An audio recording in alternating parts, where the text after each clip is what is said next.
Matemātikas izaicinājums 51. diena – jaukto skaitļu saskaitīšana.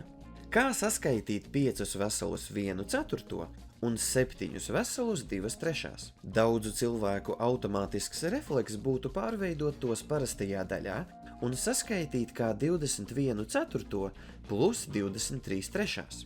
Tā, protams, var darīt, taču bieži vien tas novedīs pie ekstrēmi lieliem skaitītājiem pēc saucēju vienādošanas. Lai veiktu saskaitīšanu efektīvāk, ir vērtīgi atcerēties, ka jauktais skaitlis patiesībā ir summa.